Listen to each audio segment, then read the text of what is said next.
Start there. Your reaction to what we've just watched? Well, in the first place, the number of things the Trump administration is doing on health care is astonishing. And in fact, it's so much nobody can cover it. And so across the board, they're doing things from helping have children at a young age to dealing with diabetes to progress on Alzheimer's to working on cost. It's really pretty astonishing. And that part of it was terrific. I think the most historically important section was when they talked about Iran. And that's because I think the president, when he gets back from China, is going to have a very difficult choice.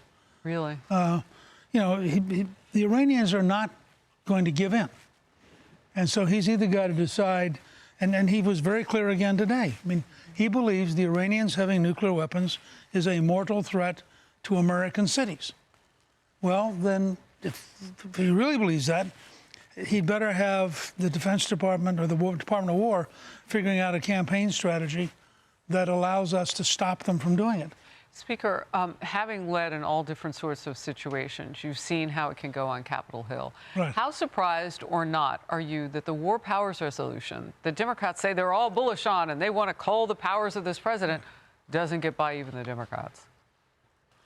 I think when you look at an opponent who has for 47 years chanted death to America, the idea that you're going to in any way look like you're pro-Iranian probably stops 2/3 of the members from raising the War Powers Act. I mean, what are they, if they raise it, are they really going to vote to stop the President of the United States from dealing with what he thinks?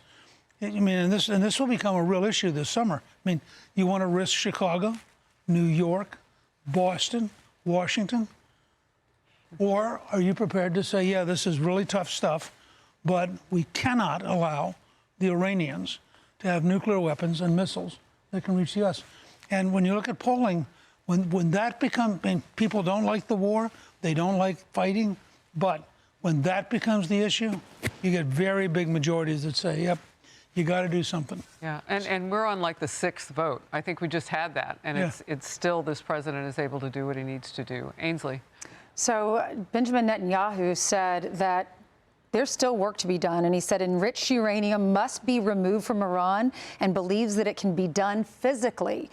If the reason we're in this conflict is because of the nuclear weapons and what they could potentially do to America or to Israel, they do yell this. They yell it on the streets. They yell it in the megaphones, death to America, wipe Israel off the face of this map. That is what they believe in. They want to do that. That's their goal. So I trust President Trump. I trust the generals that he's talking to, and I'm going to go with this. I wish we could go in and get the enriched uranium. I do worry. Would that put our soldiers at risk? Of course it would. Is Israel planning on going in and doing that? Are they tracking it? If they are trying to move it and unbury it, are they tracking where they're taking it?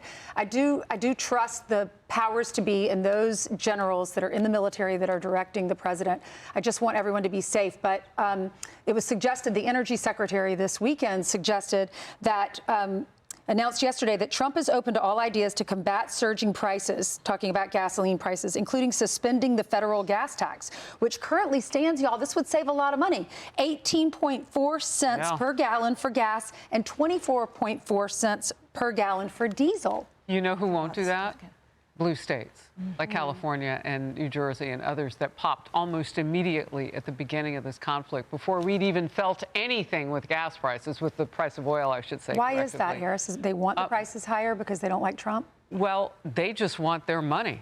I mean, I don't think it's even has anything to do with who's in office, because those taxes never, they never go back. They don't roll those taxes back. But yeah, it's also kind of a flex point to be able to say, we're bucking the president, we're going to stay the same, that sort of thing. Emily? Yeah, and we saw as well how they mismanage any type of federal funds. For example, with COVID, that's just a small example where $2 million, I believe, went to the intended recipients of the triple-digit millions that they were allotted. So unfortunately, the mismanagement, when you, I think, sort of take it a step further from also their policies, it's just a waste. And we see with this president, the ability for him to pull that tax is because of the efficiency that's been heightened with the government, right? When you slim up the efficiency, then you have more room to make decisions with. And if I may just comment briefly on the moms.gov, because I think it's a beautiful molecule of resources. And we've been scrolling through it. It's so user-friendly, but it combines so many resources that I think up until now have been siloed, like mental health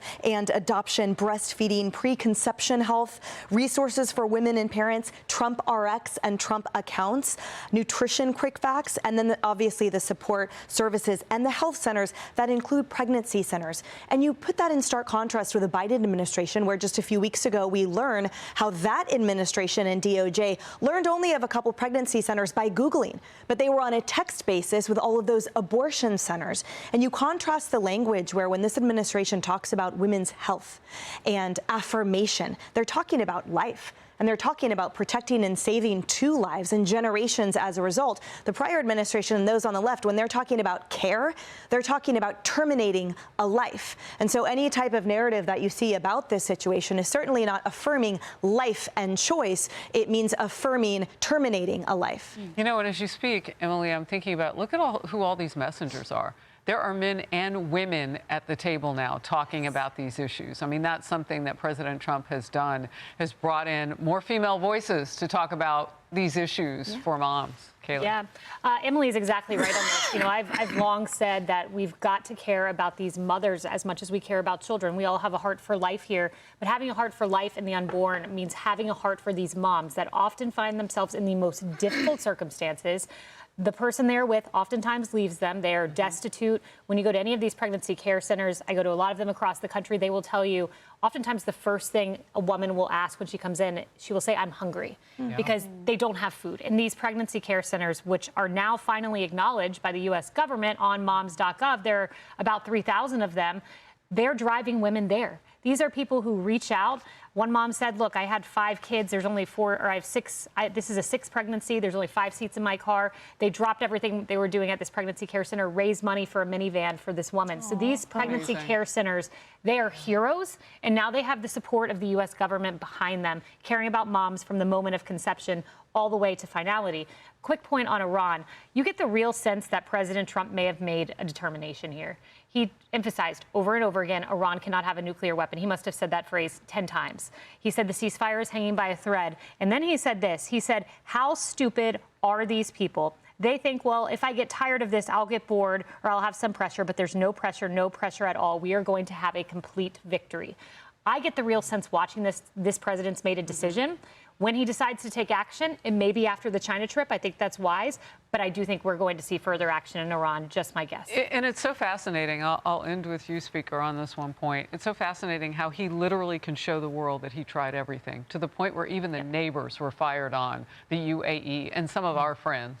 Yeah, I think President Trump consciously followed a very slow roll, give them every possible chance. Yes. So it's pretty hard now to argue that he's being aggressive when it's so clear how bad the other side is.